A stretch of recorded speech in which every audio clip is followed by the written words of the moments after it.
again, baseball romantics. Jason with you here on the RAB Podcast Episode07 already. It's going by very quickly. We are well into the month of May, so a lot to talk about this week in our recap.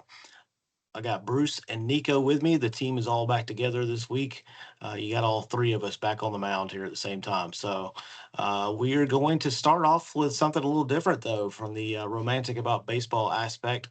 We want to talk a little bit about the voices of baseball and the play-by-play guys that we've grown up listening to, that we kind of enjoyed the most and who made an impact on us as we learned the game and watched the game. So we're going to lead off with a little bit of talk about broadcasters, and we'll let Bruce go first since Nico leads us off on the recaps. Bruce, tell us a little bit about who influenced you and who your favorite broadcasters have been in the game. So the ones that really come to mind for me when I think about the voices that helped me fall in love with baseball were Phil Rizzuto and Bill White, the Yankees, in the late 70s into the 80s. Everybody knows Phil Rizzuto's voice. We know his calls. Everybody knows the holy cow. Everybody heard the clip on Meatloaf's Paradise by Dashboard Light. Fun fact, Phil Rizzuto didn't know that was going to happen. He didn't know that he was being included, and he was very upset about it when he found out about it afterwards. There's an article, maybe it's an interview, maybe not an article, with him where he talks a little bit about that if you can find it out there. But this combination of Phil Rizzuto and Bill White in the broadcast booth was something that, I just kind of identified with the camaraderie between the two of them. They seemed to genuinely like each other when they talked and when they sparred about different things. They had these diverse perspectives, with White being a former all-star first baseman and one of the trailblazing Black executives in baseball during his time. But he was always thoughtful, right? He was the thoughtful guy in the booth who would really give you these deep perspectives, as opposed to the excitable little shortstop guy who MVP caliber World Series champion guy who was always in your face, that Phil Rizzuto passion that he brought to the game. And they were entertaining. Rizzuto's quirky and emotional. White's calm and composed. And like I always pictured Rizzuto, with his collar open on his shirt, because they're wearing suits at that time. They weren't wearing t-shirts or polos. But I picture him with his collar open. And I picture Bill White, his ties pulled up, and his clothes, and his hair is perfectly done, and nothing is wrong. But these guys would call the games in such a way, with such color and love for the game, that they brought me in as a kid, and they're the ones that I hold everybody else up to. As much, I love Harry Callis. I certainly love to listen to other broadcasters as well, and all these guys who bring it in to us and help paint pictures when we can't see them. And that's really the key, right? I mean, that's especially with radio, obviously, and baseball kind of grew up with radio as the main medium. And, being able to paint that picture without the picture, that's an amazing skill that so many of the ones I think we admire most, they had that skill or have that skill even today. And I think we need to devote an episode to, you just mentioned this, we need to devote an episode or part of one to discussing, why do managers wear uniforms? Like, they look so much better if they just wear a suit. Right. Most of these guys do not need to be wearing their baseball, but we'll get back to that. Nico, tell us about your favorite broadcasters. You mean to tell me, Jason, you don't like seeing Schnicker in his uniform every day? Hey, lately, Nico, I don't like seeing Snicker at all, but yeah, definitely not in the baseball uniform. I'm pretty sure Aaron Boone could get up there and take it to bat anytime, Nico. I was going to say Aaron Boone. Yeah, some of them can still pull it off, but you see the old film or the old pictures of the managers back in the day wearing the suits, it just looks natural. Looks like a manager. But go ahead, Nico. Sorry. Yeah, no problem. Yeah. So kind of like what Bruce said, when it comes to baseball announcers, there's the ones with charm, and then there's the ones that remind you of when you played the game, right? Anybody who's played the game knows that baseball is a game. For me personally, it was just a game of anxiety and nerves. I mean, every inning, every at bat, every play, every pitch is there's so much anxiety and nerves with the game. And when I think about some of my favorite guys all time, I have to start with Vince Scully because of the charm that he had when he called the game with the Dodgers. He had such a charming voice. He kind of was the voice of the Dodgers, and you can just feel his presence when he would do his play-by-play for the Dodgers all those years. God rest his soul, of course. And also Dave Niehaus for the Mariners when before he passed away, kind of similar to Vince Scully, just brought that charm to the game with baseball. But for me personally, my favorite play-by-play guy all time, and it again, no ties to the team, it's Ken the Hawk Harrelson from the White Sox, because he would call the game with that type of those nerves and that anxiety. You know what I mean? He would flip out when the umpire made a mistake or if the manager made a mistake. And you just felt that he was like in the game with you. And I just loved his home run calls. I mean, I like to imitate it, but I can't do it as well. But I used to love it because he brought that feeling of, being on the field, playing the game. So there's a lot of guys that I appreciated with the charm, like Vince Scully and Dave Niehaus with the Mariners. But I loved Ken the Hawk because he just was pissed off and he had so much emotions when he used to call those White Sox games. I mean, personally, he stands out the most for me. And as far as present day, I love the Mets crew with Darling and Hernandez. Those guys are super elegant when they call the game. They have I agree with you there, Nico, for sure. They have the highest baseball IQ that there is, and they really do a good job of calling the game for what it is, and they don't show a tremendous bias. So those are the guys I like today. But all time, I'm a Hawk fan with the White Sox. What do you think of John Kruk, Nico? Have you heard John Kruk call a game? I have. Philly. No. I mean, I've heard him call games when he's on ESPN. I was a big fan when he was on ESPN, but now he does obviously does the play-by-play now. But He's great entertainment. He really is. Yes. Yeah. I'm more of a guy that likes the guys who call the game as if they're in the park playing. Yeah, so Kruk is a really great. He gives you a lot of color. In all seriousness, he gives you color from a player's perspective, but he's still John Kruk in that he doesn't take himself seriously. And he takes the game seriously from I get the impression that it's really from that pure player's stance of if you're not picking up, if you're not doing your job, I'm just going to tell you how it is. Exactly. And that's what I like about Kruk. But he also, he'll talk about non-baseball things during the baseball game that are in the stadium that I can only imagine he did while he was a player. Like standing at first base at Veterans Stadium, looking in the stands, going, "What the heck is that guy doing?" And then telling everybody else in the team about it. But that's just how that's how I picture him. What do you guys think of guys like? And he's retired now, but guys like John Sterling, who were flamboyant, big on the names, right? Big on the nicknames for the home runs, and the reason I ask is because when you're in the clubhouse and when you're in the dugout, players give players nicknames, right? They don't call anybody by the names most of the time. It's always those goofy nicknames, things that you almost have to explain a little bit. What do you guys think about that? I recall Dustin Pedroia, I think it was, said that Big Papi didn't even know his real name for several years. They've been teammates Right. for several years. I'm not sure what his nickname was, but yeah, I think different strokes for different folks. I mean, there's a lot of probably younger folks that love that kind of stuff, or even guys our age, Bruce. But I'm okay either way. I like the guys that kind of call it down the middle, and I always like a little bit of I like some homerism, honestly. I like the passion. I like to hear the guys because when I'm listening to my team, I want to hear somebody that's invested, like I am. That's kind of what I grew up with, so that's what I'm used to. But Nico, what's your thought on that? Regarding John Sterling? Yeah, that specific style, I guess. Yeah. Yeah, that's kind of geared towards like sort of the charming side of, calling the game. Again, personally for me, I'm more into, like Jason said, I'm more into a fiery guy, who you get the impression he's out there playing the game and showing that excitement, and he's kind of that raw personality. But I appreciate both sides of it. Again, like I mentioned with Vince Scully, such a charming play-by-play guy.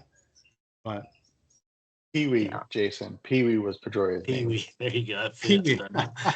Yeah, so I'll toss out a couple names. I've talked before about my childhood relationship with the Braves broadcasters, so I'll kind of skip them for now. But Mel Allen, the voice for me and my generation, probably more the voice of This Week in Baseball, which was just a fun show. I used to watch it all the time. It's one of the reasons I probably really fell in love with the game as a youngster. I know, obviously, before that, he was a longtime Yankees broadcaster, voice of the Yankees. So Mel Allen, that voice will always stick with me. I'll give a shout out to John Miller and Joe Morgan on Sunday Night Baseball. That Oh, used yeah. to be must-watch TV for me. Was Sunday Night Baseball. They made it feel like an event. It was similar to Monday Night Football. It was an event, even though it was just another regular season game like all the other ones. Those two guys made it special, and I miss those two guys. I know Morgan has left us. John's still with us, I believe, but um, Sunday Night Baseball hasn't been the same since. I don't know what they're doing nowadays. It's hard to listen to. And I'll give a quick shout out, Sneaky Good guys. I know you probably haven't heard him. He's on the Braves part time now, but Tom Glavine's pretty darn good as a color guy. You know, Smoltz went national. He's been with Fox, done a lot of national games, but I'm not a big Smoltz fan on the broadcasting side. But Glavine's sneaky good. He's understated. He doesn't try to analyze too much. He gives you good tidbits here and there. So if you ever catch a Braves broadcast and it's one of those, he only does home games and he doesn't do all of them. He's kind of a special guest, but when he does them, he's really good. So look out for Tom Glavine. This is great stuff. I will paint a quick picture, just talking about what Bruce was, painting the picture, and I will go back to my homerism with the Braves. But uh, picture being a 14-year-old kid in the early 90s. You don't have iPhones. You can't look at scores anytime you want to. You have a Walkman with an FM radio, right? And some headphones. You're 14. Your mom wants you to go to bed on time so you can get up and go to school, right? Or she just wants you to go to bed on time because you're young, right? Because this would be during the summer. And the Braves are in a pennant race for the first time in your life in 1991. They're battling the Dodgers. And for those who don't know, back then the Braves, for some weird reason, were in the NL West with the Dodgers and the Padres and the Giants. I think Houston was out there too. So they would have to play a lot of games out there in LA, and we're trying to win the division. And the Braves had been terrible for so long, so it was a really magical season. And you want to listen to those games. I couldn't get them on TV at the time, not all the games. I couldn't watch TV anyway because my mom would get on to me. So it's 10:30, 11 o'clock at night. I got my Walkman, I got my headphones on. I'm listening to the Braves broadcast team call these crucial games down the stretch of the pennant race in '91, and there's nothing better for baseball than radio, pennant race, being a kid. And like you said, Nico, you're living and dying with every pitch and every inning and every call. And that was just a magical time. So, talk about painting a picture of being romantic about baseball. I think that's a good picture to paint there. Good stuff, guys. Really good. We're going to do this every week. We'll think of something that speaks to that romantic side of the sport. So, Nico, we're going to talk some American League, and I know what you got on deck, but I just got to give a big shout out to Trevor Plouffe real quick. His Twins have won 8 in a row. They're 8 of the last 10. They're now 5 games back. They're 1 game over 500, and they do have a plus 19 run differential. So here come Trevor Plouffe's Minnesota Twins. Does Trevor Uh, Plouffe know more than we do? No. he might. No, I mean, he he did play the can't. game. He did play the game for a little No, while. come on. I used to use Trevor Plouffe on MLB The Show, and he could hit some dingers on the show. But yeah, they've won 8 in a row. The Blue Jays have won 4 in a row, and nobody else in the American League has won more than 2 in a row. So we've got a Blue Jays Twins ALCS coming. I can feel it. Nico, let's kick it to you, and let's talk some American League ball, man. What you got? Yeah, that sounds about right, Jason. Nobody's got more than 2 wins in a row in the American League. That pretty much sums it up right there. But yeah, I like to start out in the AL Central because obviously it's kind of right now it's kind of mirroring the NL West a little bit. 4 teams over 500 for the first time this season. So it's some pretty exciting stuff in the AL Central. And I like to start with the Detroit Tigers. Obviously, they've got the best record in the American League right now at 26 wins. They did lose 2 out of 3 against Texas. What are you gonna do? It's baseball, right? We played 162. Nothing to hang your head on there, but I'd still say Detroit's still playing the most consistent ball in the American League. They did lose Casey Mize. He did have a hamstring strain, So that's a bit of a loss for Detroit. We'll see if, how long he'll be out, but let's hope it's not for too long. With that being said, Kansas City and Cleveland are right on their heels. They're right on their heels. So Kansas City obviously playing some good baseball as of late. A little bit of Chicago White Sox treatment, but hey, we'll take it, right, Bruce? We got to win the games that we can. That's what the matters. Royals are winning the games they should win right now. They are. Yeah, they are. They are. I thought you said the Orioles for a second there. I was going to say not. No. But yeah, Kansas City and Cleveland are obviously right there on their heels. Kansas City did drop 2 out of 3 against Boston, and we'll get to Boston in a second. I do want to say with Cleveland, again, they're obviously playing some good baseball, and they're right there in the hunt, in the wild card. And I just want to say it's kind of, I love it and hate it at the same time as a baseball fan because, it's a great story for Cleveland to win the way they do, to find ways to win the way they do.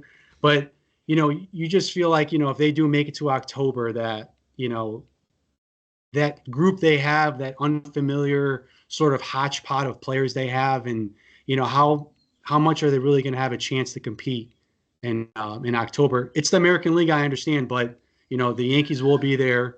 We think the Red Sox will be there. The Tigers are obviously making a good case that they'll be there. So, shout out to the Guardians, but I can't say that too many people will recognize that lineup besides Jose Ramirez and Steven Kwan. It's an unfamiliar group, but again, they're winning games, and Stephen Vogt's done a great job as manager for the Guardians.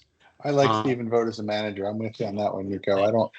They just keep staying relevant, and I think he's part of the reason. I do. Yeah, I was a little concerned when Tito left. I thought that it'd get a little messy in Cleveland, but hey, they went to the ALCS last year, and they're playing good ball this year, so you got to give them credit. They find ways to win, and obviously with the Minnesota Twins right now, obviously the hottest team in the American League, like Jason was saying, 8 wins in a row. Byron Buxton playing some really good baseball, playing some, meaningful baseball at age 31. He's healthy. Let's hope he stays healthy. And now Royce Lewis is back in the lineup, and kind of like how we talked about in the past, is the presence of Royce Lewis, does that resonate in the rest of the clubhouse? Does that sort of give the rest of the guys a boost? It has helped. So hopefully Royce Lewis can stay healthy and Brian Buxton can stay healthy because they're playing some good baseball. So we got to give Trevor Plouffe his credit here. They might have the most talented team in the AL Central. Maybe not.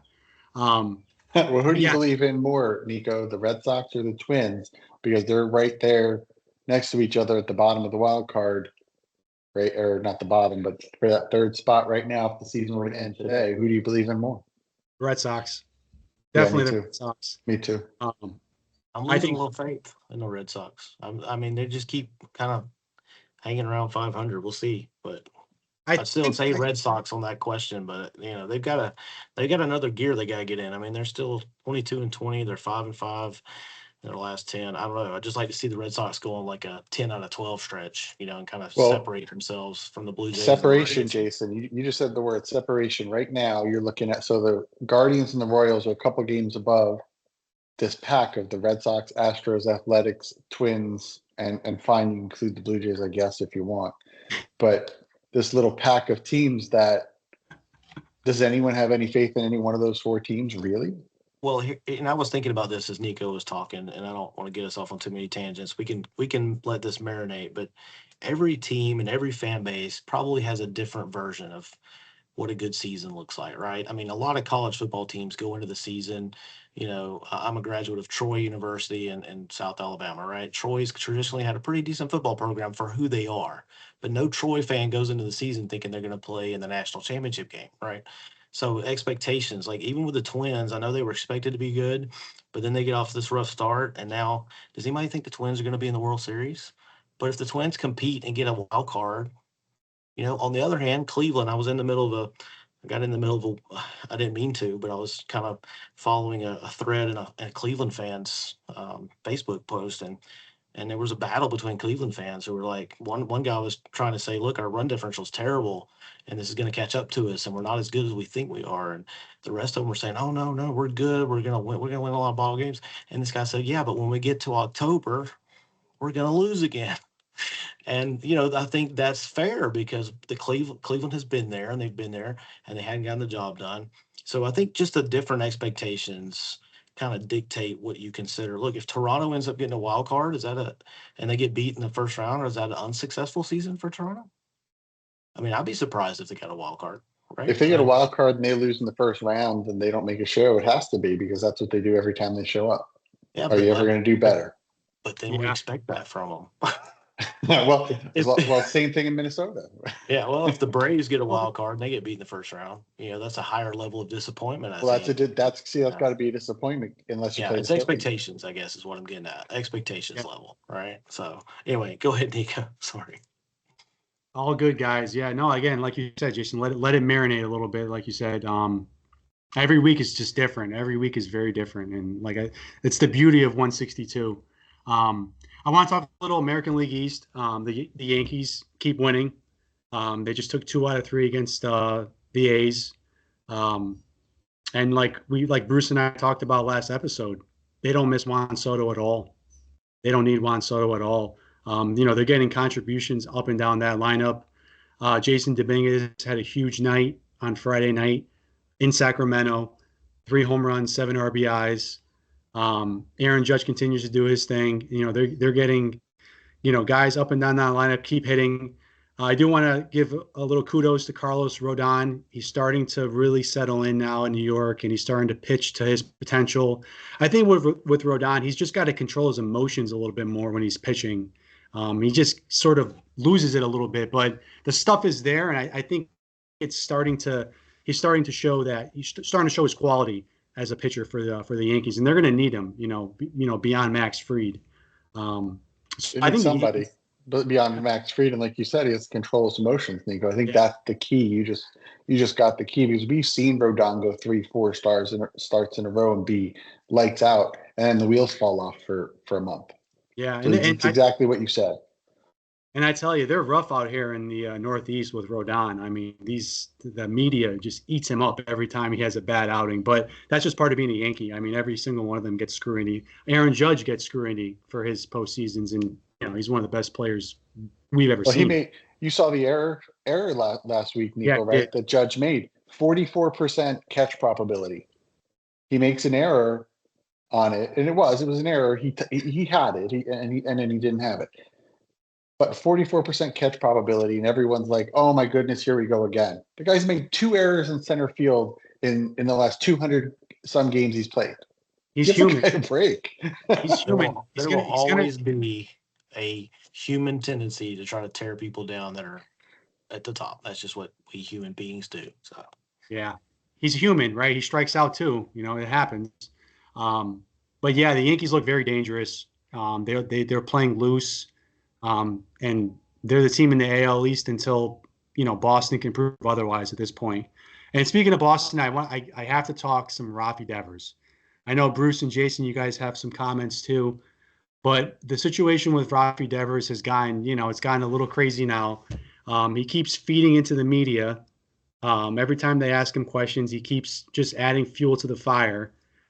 And I don't know why he's doing it. I disagree with it. I can understand his frustrations.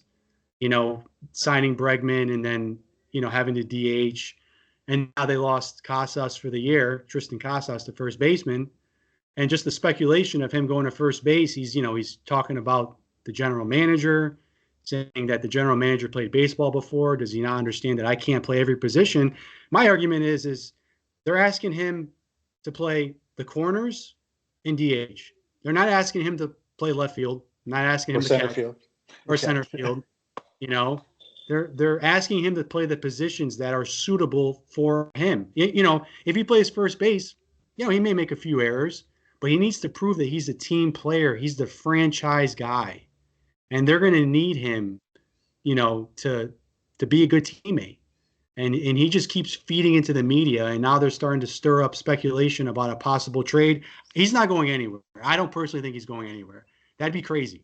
That'd be like the Braves trading Acuna. Yeah, it's not going to happen. But, there was reports that the Boston brass met up with him in Kansas City.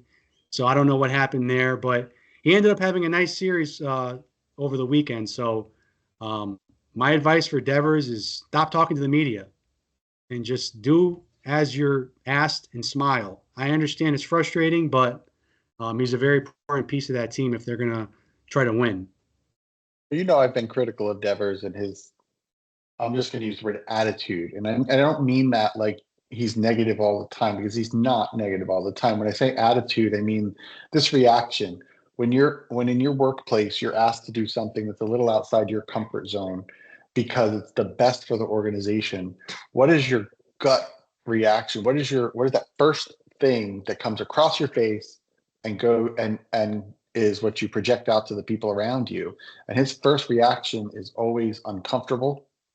I don't know if I want to do that. And then you take that and multiply it by the language barrier that exists. And we get Rafi Devers trying to articulate the way he feels, and it comes out wrong. We hear it wrong. Yeah. He certainly doesn't mean I'm not going to do what's best for the team. But Right. What he means is I don't want to do this because I don't know how to do this. I've never done this before at this level. These are the things he's trying to tell people, and that's not how it's coming out. So as much as I would love to see him be Bryce Harper and say, sure, I'll play first base, whatever. And that should be what we get out of him for the amount of money he's being paid. But he can't. It's not. He doesn't have it in him. And I think, Nico, what you said is the right answer. Stop talking to the media. Yeah. I can actually stop, understand because you look bad. It reflects on you poorly. It reflects on the team poorly. And no, they can't. Even if he was only making 15, they can't trade him. Nobody wants him at this point. I can actually understand his reluctance to go to DH more than his reluctance to go to first, right? I mean, Yeah. DH, they're pulling him off the field. He's used to being in the field. There's a rhythm to that, I'm sure, as a Major League Baseball player. Here's a chance, Rafi, to go back in the field. I know it's different. Yeah, I would have thought he'd have loved it, Jason. Yeah, I mean, Freddie Freeman played third base for a little while for the Braves. I mean, you talk about a guy kind of a fish out of water position. He did okay at it. I mean, it took him a while to kind of get his feet under him, but yeah, I could understand more his reluctance about the DH thing than this. But I do think it might be an issue if it drags on. We'll see what happens. I think it might be impacting the clubhouse a little bit out in Boston. Yeah, absolutely. Yeah. Yeah, I personally think that he was just not happy with the Bregman signing. I just think that probably rubbed him in the wrong way right out of the gate, because, he's the third baseman, and, Bregman, he could have played second, but it makes the most sense for him to play third. So, like Bruce said, he was, reluctant to adapt, but he has, and he's shown that he will, but for some reason he's just, he's a little bit bitter about it, when he's first asked about it. But he's got to stop feeding into the media, because it's kind of putting a negative light with the Red Sox. The only question I would ask Devers if I'm the GM is, do you want to win? Do you want this team to win and succeed? And if you do, getting Bregman was a good move, and putting you at first is a good move for us to win ball games. That would be the bottom line question. All right, what else you got, Nico, for the AL? So I'd like to go over some performances of the week. As I mentioned previously, Byron Buxton has come alive for the Twins. He came into Sunday with 3 home runs, 8 RBIs this past week. So Buxton's doing his thing in Minnesota. He's healthy. Let's hope it continues. Shea Langoliers for the A's, one of the better hitting catchers in baseball. Certainly one of the best in the American League. Came into Sunday batting .412 with 2 home runs, 7 RBIs. And I do want to talk about Skubal's outing against Texas. 12 strikeouts against the Rangers. I think this kid is special. Tarek Skubal's special. He's one of the guys, if you ask me, who's the most exciting player to watch in baseball, or exciting pitcher, first reaction is Paul Skenes, but I think Tarek Skubal's pretty much the 1B to 1A when it comes to the most exciting pitcher and upcoming, young pitcher in baseball. So, he's a pleasure to watch for the Tigers. And I also wanted to give a player of the week to Joe Ryan for the Twins. Pitched 6 innings, 1 earned against the Giants. And he's quietly having a really nice season for the Twins. And again, a lot of Twins this episode, guys. They're the hot team right now in the American League. So that's what I've got for the American League so far.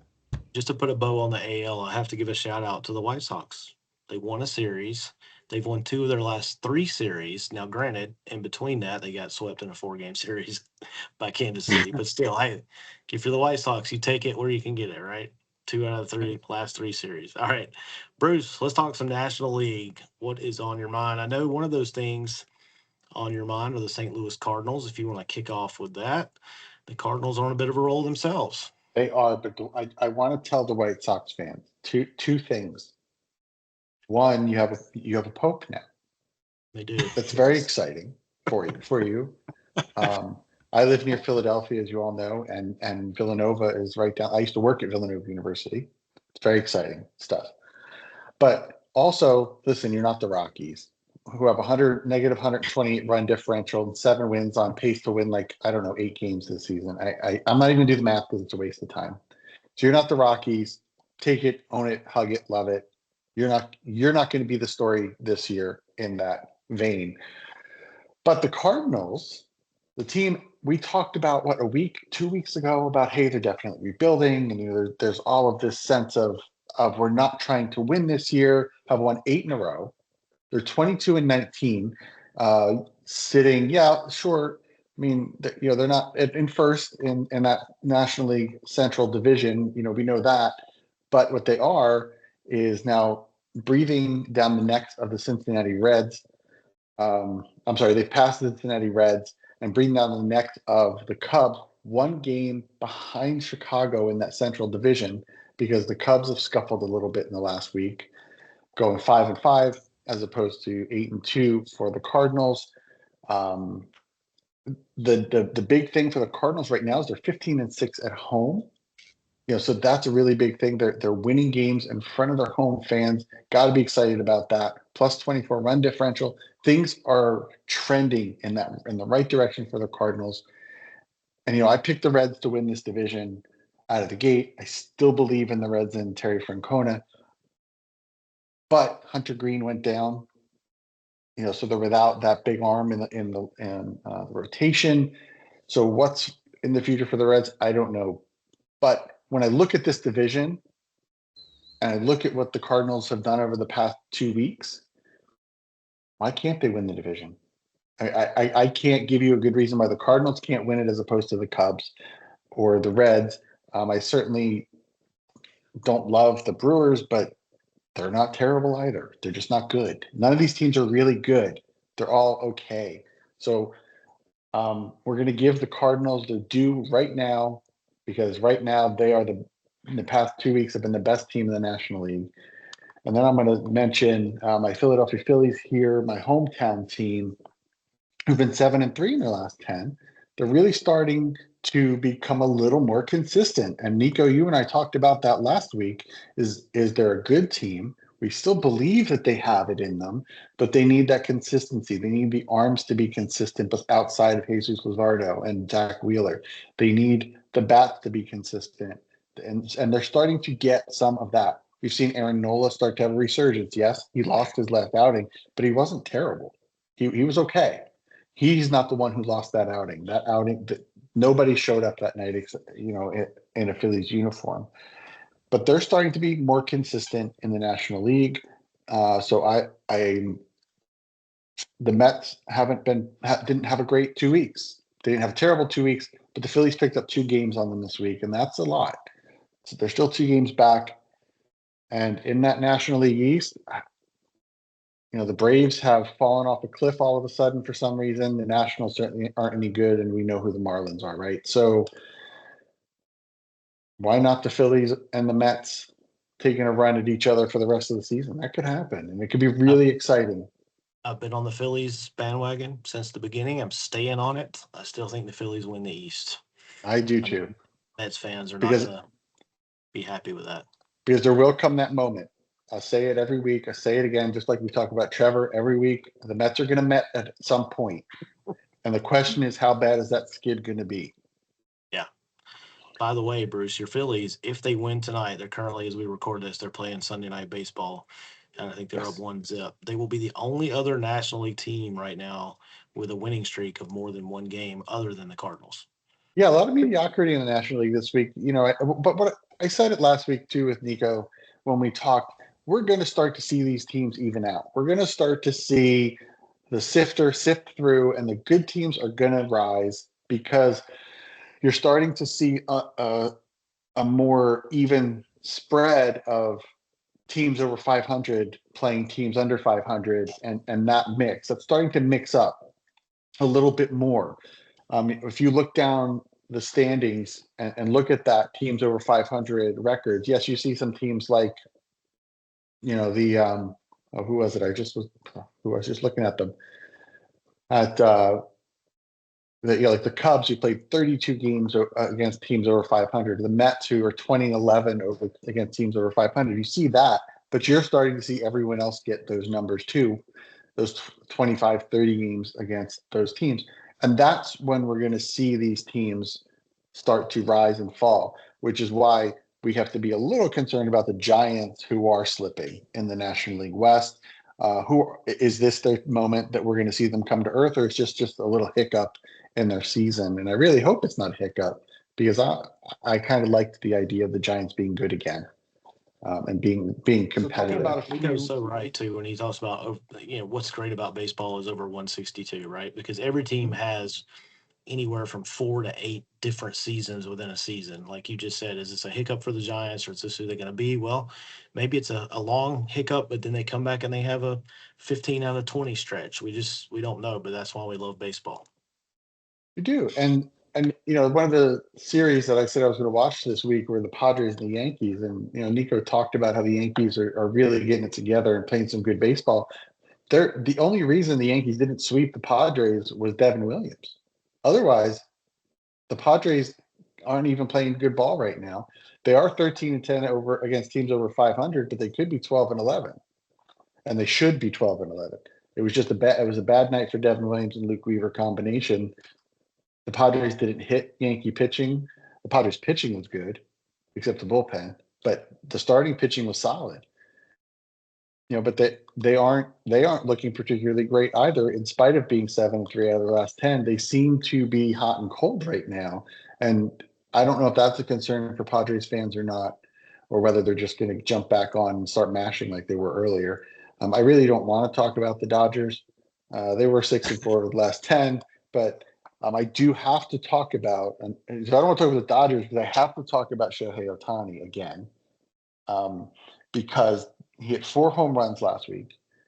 His slugging percentage was an even 1,000 and a 14-17 OPS. Ohtani's hot right now. He's building up those numbers, and for some reason, between him and our good man that you mentioned, Freddie Freeman, who hit 2 home runs and had an 1134 OPS last week, they were still only 6-4. We did see Yamamoto be human for the first time this season. And that's what I say to Dodgers fans. It's once, guys. It's once. It's just one game. And it was 1 inning, actually, wasn't it? I think, wasn't it? I don't, or maybe it was over 2 innings. But Yamamoto is still probably one of the best pitchers in the game right now. I believe in him. I'm excited that he's in the game and that he's performing at the level that he is. Just like I am for Shohei Ohtani, who's really coming back and showing he might have another shot at another 50-50 season. It could happen. He's on pace for it. He can do it. But I want to go back to Cardinals love for a second, because Wilson Contreras had an 1199 OPS last week, 64 with a 517 on base percentage. And that's part of the reason the Cardinals is Wilson Contreras.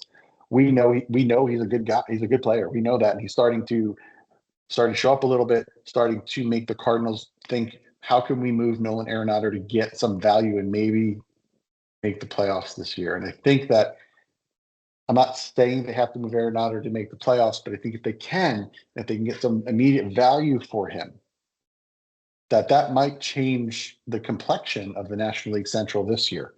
And I still think the Cardinals can do it. I didn't believe in them in the beginning of the year. I believe in them more than I believe in the Twins or the Blue Jays. So I think they can do it. No, the Blue Jays are never going away, Nico. He laughs every time I back them. They're never going away. I'm gonna order a Blue Jays hat.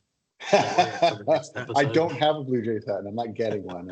You guys notice I wear different hats every week. I do not have a Blue Jays hat. I haven't obviously been to Skydome. Excuse me, it's not Skydome. The Rogers Center. I'll I always do go want to to go. Skydome. I mean, no, I do. I want to stay in the hotel there. I want to stay Me in the too. hotel. Yeah, one of our followers put a picture up that he was there. I don't know if you guys saw it when I was at It's fantastic. Camden. No, I didn't see I it. posted that picture. He posted a picture. He was at the hotel there in Rogers Center. Oh. So, pretty cool. That's a bucket list item, that one right there. Absolutely. Yeah. And then hopefully the Blue Jays maybe are playing the Phillies or the Royals or the Yankees or somebody I want to watch. So I'm going to jump over as much as I say the Mets are going to Met. Is Juan Soto showing up? A 10-12 OPS over the last week. He hit 3 home runs this week with a 682 slugging percentage. He still only hit 259 over the week. That's very non-Juan Soto-like, right? But maybe he's starting to click a little bit. The one thing I did notice, because I watched, because he hit 2 home runs in one of the games, if I remember right. So I flipped on the highlights to watch it, and I didn't realize there's no Soto shuffle this year. He doesn't shuffle. I hadn't noticed that. I hadn't noticed that either. Yeah, he doesn't shuffle. Wow. If he's not shuffling and he's hitting like crap, maybe there's a correlation there. I don't know. It's perfect. It's completely, hoodoo type question. stuff. It's a valid question. I've got a couple thoughts on the NL. I think the Cubs, they haven't played a team under 500 yet. I do not believe they've played a team under 500 yet. So the Cardinals are 1 game back of the Cubs. Imagine, just think about that a week ago. So for me with the Cardinals, I think that, like I've said, I've continued to be sort of glum on them. I just think they're devoted on the transition this year. I just really think they're not that interested in winning. And they've shopped those veterans already. Obviously, Arenado has been on the block, and he hasn't waived his no trade clause. But I still think the Cardinals. I don't want to throw cold water on them because they've had a great week, but I just still believe that they're a team in transition, and I don't think their mind is set on winning this year. If they do, it'll make for a great story. I mean, if the Cardinals make the playoffs after pretty much saying that they're not trying to win this season without trying to say that, it would make for a great story. And one other thing with the NL, I still think in the NL, if there's one team that is the most dangerous team, in a short series or a long series, I still think it's the Padres. I still think they packed the biggest punch in a playoff series, with Tatis and Machado and, that rotation. I still think they're the scariest team for the Dodgers, assuming that they're both going to be in the playoffs come October. So the Cubs have played.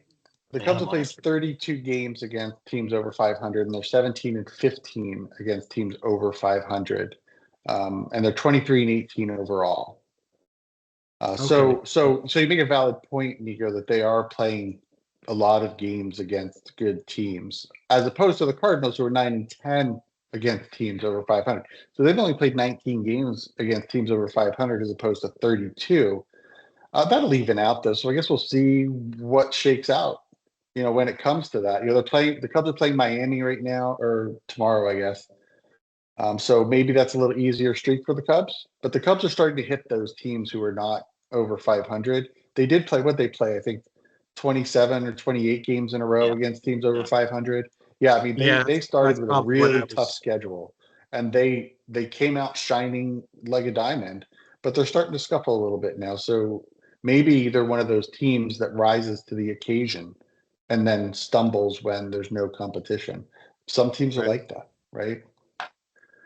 Yeah, if you want to throw that stat out there too, we talked about a little bit of our doubts about the Mets. They're 20-11 against teams over 500. So they are. No, there's no doubt the Mets are playing good baseball right now. I just don't believe it's going to continue. That's all. Clay Holmes is still shutting down hitters for 5 innings every time he goes out there, and I don't believe that's going to continue either. Be careful. I'm working on some mutual connections that try to get Clay to come on our show. He's a local boy, so trying to hunt him down. That's what he's Trying to pitching hype really it up. well right now. It'd be He's great to get a proven current major leaguer on. Yankees wrong that he can't be a starter. He absolutely can be a starter. The Mets have to manage him well. Yeah. Yeah, good stuff, Bruce. What else you got, man? I don't want to wrap up the National League without mentioning without mentioning Geraldo Perdomo's week. He didn't hit a home run, but he hit 3 doubles and slugged .520 out there in Arizona with put over 1,000 OPS on the board for a team that is scoring runs, but they have to keep scoring runs because the pitching isn't catching up yet. If they don't want to be left out of the wild card dance, that pitching's going to have to get better in Arizona. It's just going to have to. But Perdomo shows you that they have the bats, along with Corbin Carroll and a couple of the other guys out there, to be in the mix. Just like last year when they scored a whole bunch of runs. They're showing you they can still do that. And I want to give a shout out to A.J. Smith-Shawver for his 8-inning, 1-hit performance against the Reds. It's just fantastic. And I hope that he keeps doing those sorts of things and helps the Braves along the way, because as we've seen, the Braves kind of start to climb that hill, and then as soon as they start to see the peak to get over it, they stumble and fall. And I also don't want to forget Freddie Peralta, who had a nice performance against the Cubs, 7 strikeouts over 6. And one of my personal favorite guys who's fallen off from what he had some really high expectations when he came up, and then he's kind of become a little mediocre and forgotten, is Matthew Boyd out there with the Cubs. He had a really great 7 strikeout performance against the Giants over 6 innings, only giving up 5 hits, and was kind of the guy who helped them win that game in a big way. They beat him 9-2 that day, but his pitching performance was great. I've always liked Matthew Boyd. I thought he was going to be a star, and he just hasn't done that. But maybe he's going to be a real key to the Cubs staying relevant and staying on top of that National League Central that we're seeing is starting to condense a little bit in a way that we didn't necessarily think was going to happen. Yeah, I'm just kind of looking ahead at this week too. We always like to talk about some series coming up. We probably run a little bit long, but Red Sox Tigers this week, Cardinals Phillies. So we'll see if the Cardinals can keep playing good ball at the Phillies, and they got Sanchez tomorrow night, so advantage Phillies. Skenes at the Mets tomorrow night. I saw a great meme. I don't like to steal stuff, and you get slapped on the hand from Zuckerberg on Facebook when you do that. But somebody on the Pittsburgh site had a really good meme. It's a picture of PNC, and it said, "PNC part demands better team, or it will move." So instead of moving the team, the ballpark is ready to dip out. We've got let's see, Royals, Astros, Yankees, Mariners. Nico, I know you're going to be tuned in for that. That one's in Seattle. D-backs and Giants as well. So some good matchups this week to start off our work week coming up. Any Let's thoughts not on those overlook the guys? Padres and the Mariners too, Jason. Later in the week, Padres, Mariners. Yeah. Those are 2 teams that have really great pitching. So that should be a nice series if the Padres can show up in a different way than they did for the Yankees series. Definitely, yeah. All right, gentlemen. Any final thoughts before we wrap up another fantastic RAB podcast episode? Yeah, let's take a second and just quickly address the 2 NL managers who were let go this week. Derek Shelton of the Pirates and Buddy Black in the last couple hours was just fired. I made my thoughts. Well, Derek Shelton in Pittsburgh was more about just doing something rather than doing nothing, in my opinion. I think he was just kind of the odd man in the conference room there. So they had to punish somebody, even though it's really not his fault. It's not Ben Cherington's fault. In my opinion, it's ownership's fault. But Derek Shelton was on the chopping block. And then with Buddy Black, I just think it was time. He's been there for a long time now. I think he started in 2015 or 2016. I'm not entirely sure, but he did have one playoff appearance back in 2017, I believe, when they knocked off the Cubbies in the 1-game elimination. But yeah, I think it's time for Buddy Black to move on. It's gotten to a really horrible situation in Colorado with no plan. That was a mercy killing, Nico. That was a God bless Bud Black. He's probably feeling a lot better right now, frankly. Yeah, I'm sure he'll join MLB Network and be a terrific analyst. So, Yeah. what do you think, Bruce, on that, on those guys? I think Maybe they'll Buddy go. Black is a great manager.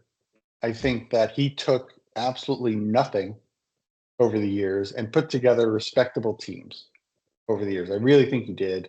And that playoff appearance, that was great stuff too. But I think at the end of the day, you got to look at the organizations. What happens that our team gets that bad, like they're in Colorado right now? And what we're seeing, and I'll talk about the Pirates in a second too. But I think the Rockies and the Pirates are two very different problems in the game. And I think it's about the game.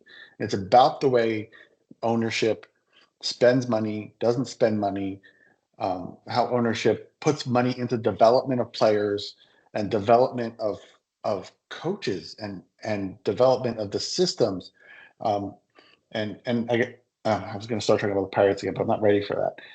But the Rockies don't have anything to be excited about at all. Bud Black, like you said, Jason, that was a mercy killing. Let the guy off the hook. You're not doing anything to create a winning team there. What you're doing is hoping that someone can keep the ball moving forward enough that fans will show up. They're not at the bottom in attendance, but there are some fans showing up out there in Colorado. But the Rockies have no Paul Skenes to be excited about. They have no bats to be excited about. They have nothing to watch. They're the 19th. They were the 19th ranked farm system coming into the system. They've got really nothing to be excited about there. I mean, don't get me wrong. Chase Dollinger is a nice prospect. He is, and Charlie Condon is okay too. I mean, they're middling. They're going to come. They're going to be big league players when they come up, and they're probably going to play every day. But they're not going to light the world on fire. They're just not. They're not those guys. And of course, we can always be wrong about that. Maybe, certainly we've seen prospects come up and become bigger than we thought they were going to be. And maybe that'll happen for them. But at the end of the day, who else is there in Colorado to be excited about? There's nobody. And Buddy Black was being now, I don't want to make it sound like he was a sacrificial lamb. He certainly wanted to be there. But did he want to be there? Really? Was this the year that he started telling them, listen, guys, I can't do anything with this? Has to take And maybe, it has to take a toll. So, every time I've looked at the Rockies this year, I've said, how does this happen to a professional sports organization? People give the Athletics ownership such rancor, but they spend a little bit of money. They do bring in free agents.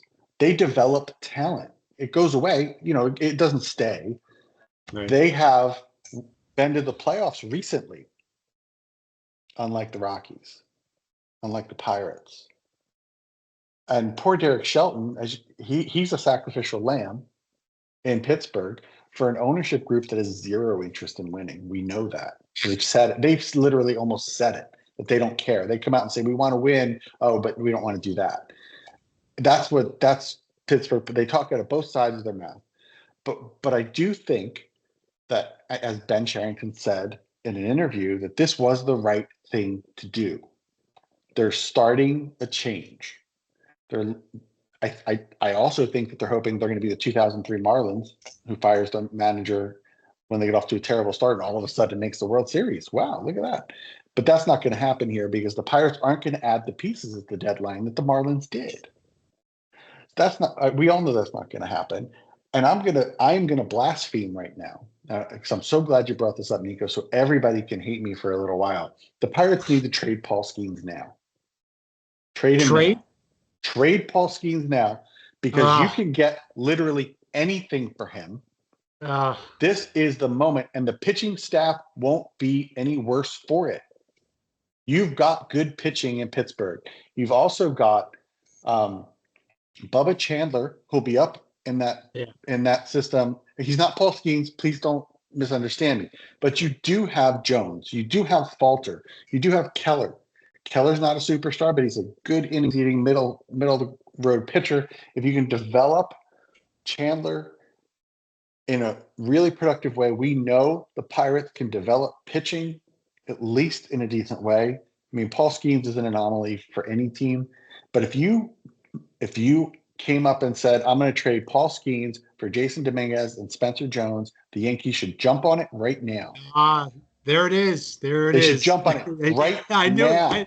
I knew it was coming. You knew it was coming. And you know what? I want Dominguez, I want Jones, and I don't care. Add somebody else, and the Yankees should say yes right now and make the move.